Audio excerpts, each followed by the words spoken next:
there, and welcome to another episode of the MiamiHal Real Estate Show. I have Jav Gonzalez, my very regular guest here. You know, recently we just got back onto daylight savings time, and we have a very special thing that happens only in this building. It's called another half an hour of time. And that's why we're on at almost 2:30 Yeah, instead of our 2 o'clock slot. we almost went like just with a black screen. I'm better. We probably get a lot more viewers. We looked better. Absolutely, for sure. So, and we have a brand new set, or not an old set, a new set or whatever. Yeah. So you can see my hairy legs. That's it.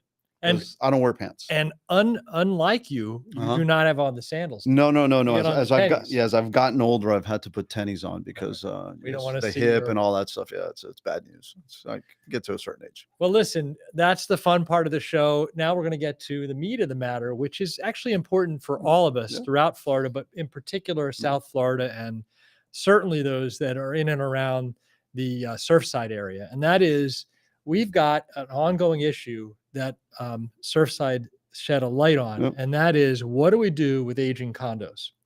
And we're talking about that being a structural issue. We're talking about it being a financial issue, and everything seems to be coming to a head. And I'm not a political guy, but on March 11th, the politics came out, and we have a House that went one way and a Senate that went the other. And ultimately, we have people in Florida that got a big zero out of our Congress. Not cool. No, but it's politics, and that's how it works, unfortunately. Wow. So we have the ability of not getting things done when we don't want to get things done, and get things done that other people don't want to get done. It's out there. So this is actually important. I'm thrilled that you've joined us today. If you have questions or input on this topic, we definitely want to hear from you. So type into those social media boxes. We will take a look at them and get to those questions as they are submitted. But let's start with this. We had obviously a tragedy. Surfside. We lost a lot of lives. Okay. The building's no longer there. It has been swept. If you drive by that area, you're like, okay, there's an open field and somebody's going to build something. Okay. Let's start there. Somebody's going to build something there. Is it the right place to build? Who knows? How do you know that? That's a sensitive topic. So, this is even separate from obviously the families that are still grieving and what that ground, that hallowed ground means. But is that ground even worthy of putting a man-made structure there anymore? Is it buildable? There's certainly protocols on what to test and how to test it, but clearly that hasn't worked in the past. So maybe that's needs to. Well, a lot of those tests are ongoing now too, because they're really talking about the water level that's come up. They still have the garage that's there, and you can see the water ebb and flow, just like what's happening in the new construction over there on Brickell, over which by they've had to shut down. They've had to shut down. And that's just the rising water table. And that's, again, we've talked about it in one of the other shows. Everybody thinks that the tide is rising, on the water line, like, high tide, low tide. No, it's actually your groundwater is being forced up because of tidal, the tidal issues. And I think that's really where, and that's, you don't see that. We talked about it, several months ago about septic tanks, how they've been failing, and that's the reason why. And it's an issue that we're going to have to continue to deal with, especially now with a lot of the new laws that are coming down the pipe, and some of the regular ordinances that are coming out of Miami-Dade County. So I don't want to get into the very sensitive topic of the building at Surfside, but let's talk more generically, because the state Senate failed to pass a bill. And I think it's important to understand that people are living in condominiums now all throughout the state of Florida. And if I'm looking correctly, there are 20,000 condominium buildings that would be affected by the legislation. And overall in the state of Florida, it's about 48,000 condominiums. Doesn't surprise me. So there's two levels to this, as I said at the top of the show. One is the building structurally sound? Should people be living in the condominium where they're currently living? And the second thing is, if there's issues, how does a condominium association, which typically is barely getting by with their budget, handle a huge bill that shows up because they've done the testing and now they go, geez, we've got to spend I think you were giving an example of how many million. No, dollars? I'll give you an example. We just we put a unit under contract down on South Beach. Okay. And in typical realtor fashion, which is kind of classic, is like, you never get the full story. You get a half a story, maybe a quarter story. But here, oh, we think there's a special assessment coming or not assessment coming, but we don't know, blah, blah, blah. And you're looking at it and you're thinking, so as you start to dig into it, you realize it. So the special assessment, you really don't know what it's for. You really don't know the kind of money that it's going to be for. So all of a sudden you're thinking, okay, it could be X amount of dollars. What? It was a $30 million special assessment. $30 million. And 189 units. 189 units. I haven't done the math. I bet you have. Yeah, it's about 160 grand a pop. Okay. So you're living paying X amount of dollars a month. No, you're already paying a lot. Was it over $1,200 a month? I think it's like right on grand, about $1,000. Okay. So $1,000 a month, and then you get a bill for 160 of the whole, if the whole project goes through. I think one of the things you're gonna start to see this, and I think listeners and people in the business, what we're starting to see is that all of these reports that came out of the tragedy of Surfside, now all of these folks are getting engineering reports on their buildings, and now you're starting to see these numbers starting to hit, HOAs and condo associations. So you're going to start to see this in all of the buildings, and that was one of the decisions that my clients made. It said, okay, at least here you know what you're dealing with, right? As opposed to going into a building that hasn't had all of these things and all these studies done, and then you don't know what to expect. So at least these folks have been a little bit more proactive on it and have been able to do it. The building that I have my office in, we went through the same thing, and we already know that the number was about 500,000, 600,000. So at least you know it. But this is going to be the most constant topic that we're going to be dealing with in the condominium market, outside of what we talked about a couple of weeks ago, which was the Fannie and Freddie limitation on these buildings that are now being reported to have, how should we say, maintenance issues. Let's not call them structural issues, because some of them is just basic. It's just basic maintenance stuff that you have to do. And when you look at them and you say to yourself, okay, now this is going to be that Fannie and Freddie are going to put it out. That they're not going to lend up to, you got to be over 25% down. So it's going to put pressure on the condos. Will it put downward pressure? I don't think on the high end stuff, because the high end stuff is all cash and it's a different animal. But, think of Kendall. All of the buildings, Horizons, let's say, you look at not only Horizons. Well, you're going to bring up one of the buildings. What's the one off of Dadeland? Kings Creek. All of these buildings that are dated, they're older. Yeah. And they're going to be going through all of these, requirements. And I think it affects a huge chunk. We always think about South Beach.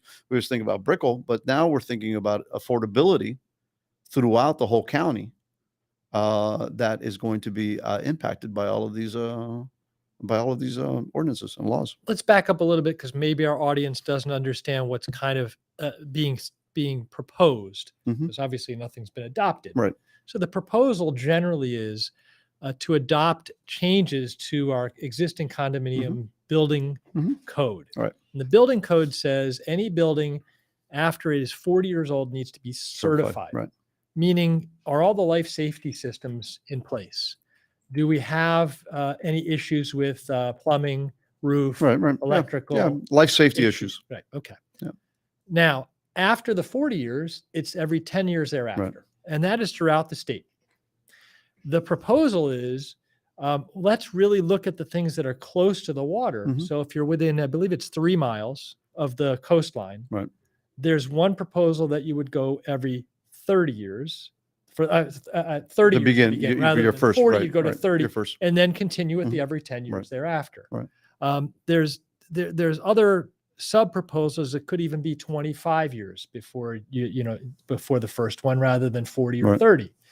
And so there's this debate about this. Meanwhile, as a lot of condos have reacted to what happened at Surfside, they go out and hire a structural engineer because everybody in the building is scared of, geez, what could happen to us? And who's scared is the lenders. So that's true. And the insurance companies are the ones that are scared. Because most of the people living there are financed there. Okay. Yes, cash is there, but for the most part, those buildings are financed by individual lenders who have said, listen, I know I only own 1/68 of this. But they're going to be a little afraid too, right? Yeah. What's the no. And the insurance companies, they're every day they're insuring less and less and less and less. Yeah.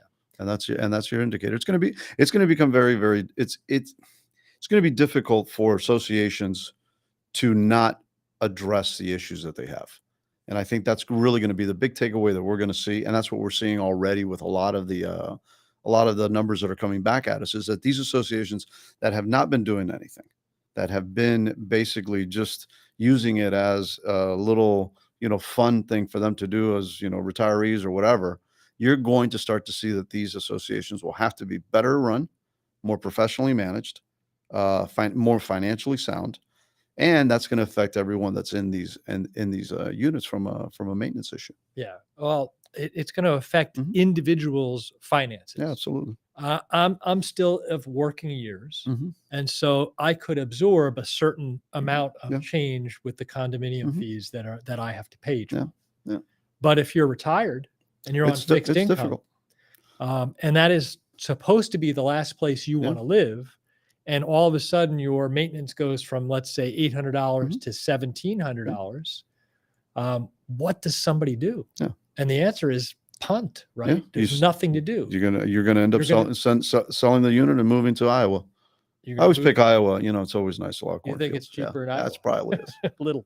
I'm sure it's a little. I'm sure it's a little bit less. But yeah, one of the things, and then as government gets more involved and puts more pressure on these, buildings and these associations to respond and to react. Like right now, I think so Miami-Dade County just did something really, really good, because you and I know that when we're dealing with associations and we're dealing with these other places, we ask them for a basic thing. Hey, let me have your budget. Oh, no, I can't give you the budget. Why not give you the budget? I got a buyer that's going to be buying the budget. No, I need to see a contract. I need to see this. The seller has to identify it. We have to go, and you're jumping through hoops through this whole thing. The one that we just put together on South Beach was exactly that. It was like, association, hi, we know there's an assessment out there. And the association's like, yeah, but I don't know. We sent it to the sellers. So the sellers are the ones that disclose it. Yo, you have it in front of you. It's right here. Just give me the damn paper. No, because now we're dealing with the legal aspect of it. So Miami-Dade County just passed something that's really good. And as a CAM manager and as somebody that, takes care of a few little properties, it's going to be really good, because by 2023, you have to upload mandatorily your budget, your condo docs, bylaws, rules and regulations, everything that you have that is a condominium document, you have to put it up on a Miami-Dade website or you get fined. And it's going to be right there. So you're going to be looking at Kings Creek, Kings Creek, everything. And it's also going to have the maintenance. So let's say you do have a maintenance project that is X amount. It's going to be there. All of it has to be there. That's one. And I agree with that. I don't agree with some of the other things that they put in. Like one of the main ones is giving the contact information for the board of directors. That's insane. I mean, that's really a bad policy. You can put the names of them, but putting the phone numbers and contact information, I think that's a little bit of an overreach, because again, all of these people are volunteers. They're not doing it. Right. There's not a financial basis for it. But I think from a standpoint of getting all of that information into one place where you can look at it, I think that's a good thing. It's a positive thing. But we're already getting condos that are pushing back on that. Yeah. Because they're just run poorly. Well, the information was supposed to be public even before this was put together. Yeah. What you're explaining is that Miami-Dade County is going to facilitate a place, a server Absolutely. that is publicly accessible to be available to each of the condos so they can upload. Right. Because no, you have to mandatory. The easy excuse for a condo is, well, I don't have the resources to do that. It's not. I set up for a condominium that I'm on the board of. Mm-hmm. I set up the website. It took me all of an hour and a half. Yeah. It costs the association less than $300 a year to run that. And at the end of each board meeting, we put put up the minutes up there, and put up the minutes, now it's publicly accessible. Yeah. So agents can get to it, potential buyers can get to it, and the homeowners living in the condo have access to their own information. I just went through. We're selling a place. We're selling a place down in Brickell, and now it has a lease on it. I call the management company. Can I have the application for the lease? I need to see the lease. It's like, yo, I just need the application so I can send it to the folks so that we can try to expedite it. We're trying to be proactive, and it's always you're up against something. and it's hopefully it'll make Did you these condos. challenge and find out why they didn't want to provide you the Oh, no, application? because their rules say that their you have to have a rules. lease so Their that we know that you're leasing it, because maybe your application is super mysterious and maybe, I don't know, it's like something magical. Yeah, we're asking for the Right, just application so that we application. can look Look at at it it and then and see throw what it we away. right, exactly, or see what we need to make sure that when we provide you everything, we have everything. It's but there's just that's just the nature of the beast in the condominium management. And it's very, very frustrating for us that have to be out there all the time doing this stuff. But hopefully that'll change. So, any thoughts on the House's proposal versus the Senate's bill, and what you think is probably reasonable to try to attack From the 30-20, that yeah, type the of it. 30-20 or I 25? don't I think any proactive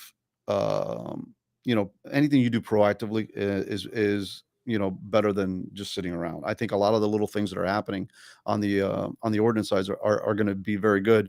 And I would say that if you're on the coastline, the sooner you do an inspection, be it 20, 25, 30 years, I think that is prudent. I think that's something that should be out there.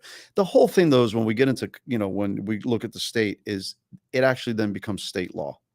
And then, you're talking about what we call home rule. Miami-Dade has home rule, Broward County. And then now you're implementing the state imposing something on you. Yeah. So I'll give you an example of something that just came up. So Miami-Dade County trying to pass a rent control. It won't get past the state. So it's a political ploy to make people feel good.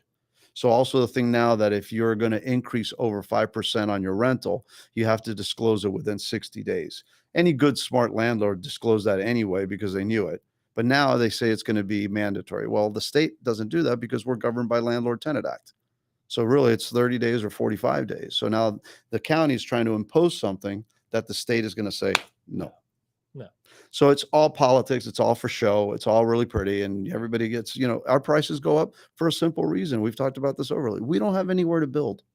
We're either the Atlantic Ocean or the Everglades. And you can't touch the Everglades because that's our aquifer. So there's two different types of people in the world, right? Mhm. I'm going to ask you a question. How are Sure. you feeling today, Hav?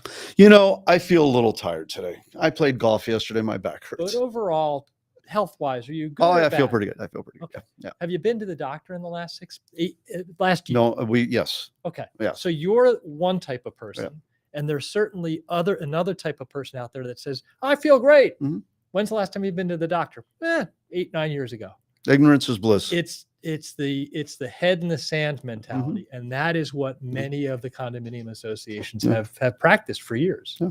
And so the big government is saying you can't bury your head in the sand. Is that a fair assessment as to what we're heading toward? Yeah, and I think there's obvious reasons for it, and I think it is a positive as long as government doesn't overreach. And again, that's one of the comments about putting the board members' phone numbers out publicly in something that is just mass public knowledge.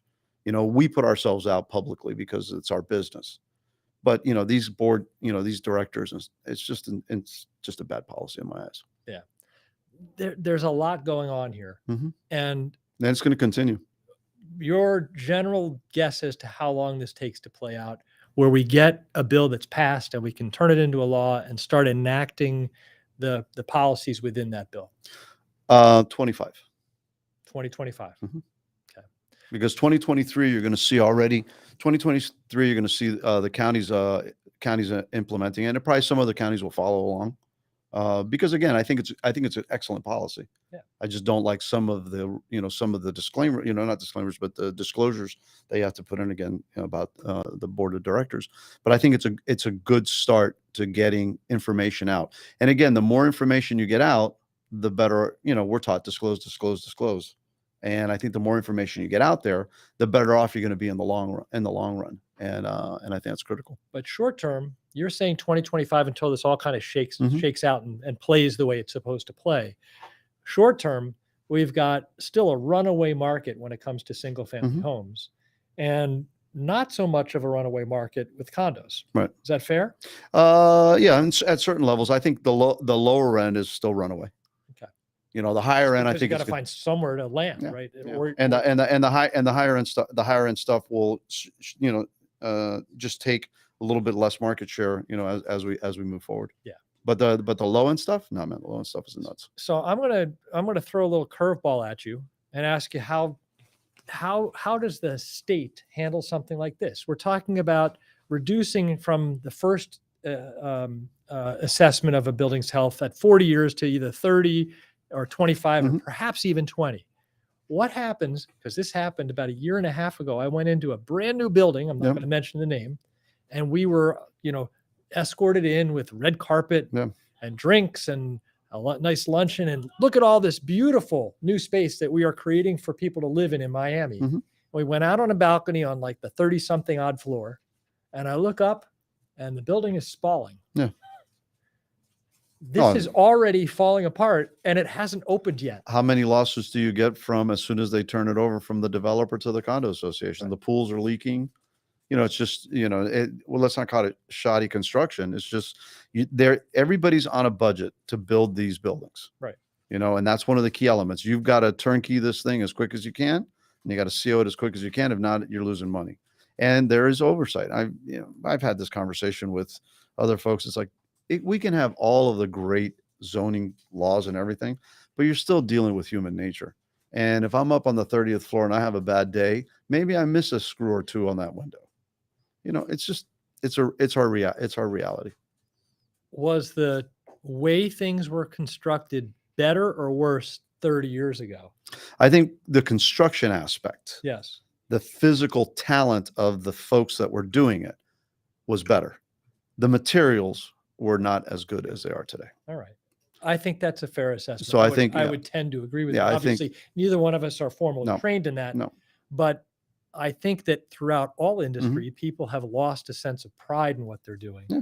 And it's like, how quickly can I get this done so I can get on to the next task and be as efficient financially as possible? Yeah. It has nothing to do with the quality of the work. Everything. It's like, oh, there is a fifth story on that, and I was supposed to finish that by this date. I made it. Yeah. So you can't ship construction out to China. So you got to do it here. And you're looking for as quick turnaround as humanly possible. And that's just a financial reality to building these things. It's not pretty. No. Since we started late, can you give me a heads up on how much time there is left? Oh, we have a question. Oh, we do. 8 minutes left. Okay, we have a question. It is far Everybody's enough away in the squinting. studio. Everybody's squinting because we can't see it. George Gonzalez has chimed in again. Okay. Good afternoon. Have you seen or heard about what's happening in the hammocks? Yeah, we yes. talked about that before the show. Yeah, we have. So the hammocks is a different situation. It is a much larger geographical area consisting of many condominium associations and homeowners associations, all kind of sharing in security and the resources that are in that community, right? And why don't you give an overview as to what is proposed and what's happening there? Well, from my understanding is that they want to jump the maintenance fees a ton of money, I don't know, about 300%. And I think one of the things was that it's just been, the management has been, how shall we say, lenient with the financial upkeep of the properties, the financials. You mean there's a slush fund that doesn't have any slush? Oh, no, I don't know. Just the financial, that I don't, that part of the, certainly things are more expensive than they were in prior years. There's no question about that. We're going to have inflation certainly this year and probably for the next few years that is much higher than ever anybody wanted or expected. But 300%. Well, but if you've been under market forever and ever and ever and ever, and then you've been doing this again, it goes back to, they just wake up and went, oh, no, under market. No, they woke up. The rules, the ordinances that are coming down, the government comes in and says, hey, listen, we're going to require this of you. And that's when you realize when you're adding, 2 + 2 and 4 + 8, it has to equal the number, and they're not equaling that number. So guess what? That's who pays.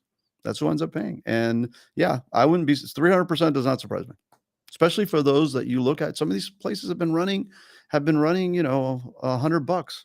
$150. We talked about the story. Yeah. We talked about, so this project that we talked about, the $30 million, that wasn't out there. That became an issue, became something that we were looking at. But before, everybody was fine. $800, The building that we're in, it's $350. It's been $350 for 20 years. Now, I will hazard a guess in the hammocks that the predominant number of units that are going to be subjected to this, much higher Mm-hmm. fee are units that are owned by investors and they're Possible. renting out. Yeah. So if you've got your numbers and you were making a cap rate of 8, Miami-Dade County does not allow you to over 5% without a 60-day notice. So who's going to get hurt? Well, It's going to be the people that invested. Hey, you know what? That's the Mhm. risk of investing. Okay. Mhm. Things go up, things Yeah. go down, and your numbers change. But as they do, understand, hey, I'm getting squeezed here, so I'm going to squeeze as much as I can. And if the cap's 5%, wonderful Right. to the people that are living Yeah. there. That eventually is going to be 5% year on year. It'll be for up sure. 20% over For sure. 4 years. Actually, be a little higher than that because it's 5% per year, right? So you're Yeah. at 21 or Yeah. 22%. What happens to that entire area of the hammocks? You go back and you start to say that it becomes unaffordable because it's just a domino effect. But everybody has involvement in this, or not what's the word that there. I think everyone that's out there has an issue. Well, not an issue, but trying to look for a word that says kind of hand in the mix. Because Miami-Dade County says, okay, for investors, you're going to get taxed 10% a year. So automatically, if you're an investment property, the county can tax you 10% every year for real estate taxes. Mm-hmm. So, we see that in investment properties that I have. And after a while, you can maybe hold off 10% to a client. But then after 5 years, Yeah, it's going to happen. It's going to happen. You've got to be able to push that. Now you're talking HOAs kicking in. So now, where before we've mentioned this, our biggest issue is not the mortgage amount. Everybody can afford the mortgage amount. It's real estate taxes, it's And insurance and maintenance. Big time. Yeah, that's on the insurance too. Yeah, because we didn't even touch that really today. No, so the HOAs are now going to have insurance. The insurance companies are going to be insuring less. So everybody's going to be affected, and everybody has a piece of that pie or the ownership for all of these things. The HOAs are being run poorly or trying to keep the numbers artificially low for whatever reasons. And then you've got the counties and the states taxing. Not the state, but the counties taxing, and they're going to be relentless. County is not going to stop taxing. Because if you look at the budgets, if you look at county budgets and city budgets, you would barf at to where the money goes. And then we talked about in condos. So in condos on your operating budget, you should be able to maintain the building, and you should also be able to build reserves, which is another topic that we even touched about. Reserves are going to have to be now 10% monthly of your full budget. So, but then you say, oh, I've got a special assess. Well, special assess is like a government asking for a bond. That means that they don't have the money to be able to do the basic services. So I'll give you an example. Miami-Dade County had a $400 million bond because they can't afford to be able to do what they need to do within their own budget. Because if you look at their budget, 75% is gone. It's either fires, police, and employment. Yeah. So you're only operating on 25%. Don't get me started. What does the average person do? It seems to me that we are what they do? A world where they need to own a single family home. What they do is they stick their head in the sand. Oh, wait a minute. Forget about it and avoid everything. That's It's unfortunate. It's who we are. It's what it's going to be. We are. It's painful. It is actually very, very painful. This has turned into a doomsday. Yeah, right. Exactly. It's like, I'm so sad. It's not all bad. And if you want to find the silver linings in any project, you go to somebody that understands what the market is like and the shining stars within that market. Mm-hmm. You've been doing this for a long time. Do you have places where you feel, listen, if somebody wants to be in a condo, right. I know several buildings that are worth being in. Yeah, you do. And again, I think it's more importantly that every building has positives. Every building has a negative. That's just one of the realities of it. It's just you as an agent trying to be able to get to the information needed so that you know what's coming up. Because again, I think one of our strengths is that we try to inform our clients. Because at the end of the day, that's really our gift or our tool is that we can tell people, listen, I know that this building has this, this, and this. And because you're researching it, you're doing a due diligence for it. You may not know everything, but at least you're having a conversation with the client. And then a lot of clients are also very, proactive and get involved in the building, or they already know a little bit about the building. So I think the more that we invest in that basic knowledge, the knowledge that we know that is out there, and we convey that to our clients. George brought up a question about the hammocks. Half the people don't know about that. So you're bringing it up. Half the people don't know about these laws. Half the people don't know about the ordinances that just passed. Yeah. So I think if we do our due diligence and if we give that to our clients and our fellow realtors, because man, there's a lot of people out there that are clueless. I mean, they don't have no idea. Information is powerful, and you have to be able to decipher the information and and deliver convey it to your client or your friend or whoever. and convey it. And again, we talk about the negative. I talked about the negative aspects, but there's still positives, because one of the main positives is that all of these buildings will be better run, better managed. They won't have this carrying costs over X amount of years. So all of these things are improvements. Yeah. Yes, we're taking the short-term pain that nobody wants to take, but in the end, it will actually improve how we are doing business and how these buildings are being built. And I think that's really the silver lining and the takeaway. Yeah, short-term pain. We're going through it now with inflation for a just cause overseas, and I think we look at it and say, it will get better. It will get better. It will get better. That's the message.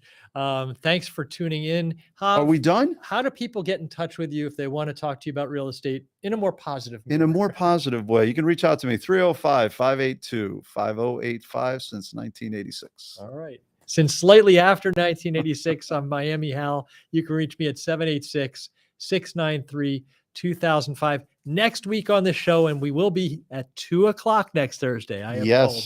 2:00 next Thursday. I have the Pinecrest Police Chief. We're going to be talking about all kinds of things inside the village of Pinecrest. Until next week, have a great week.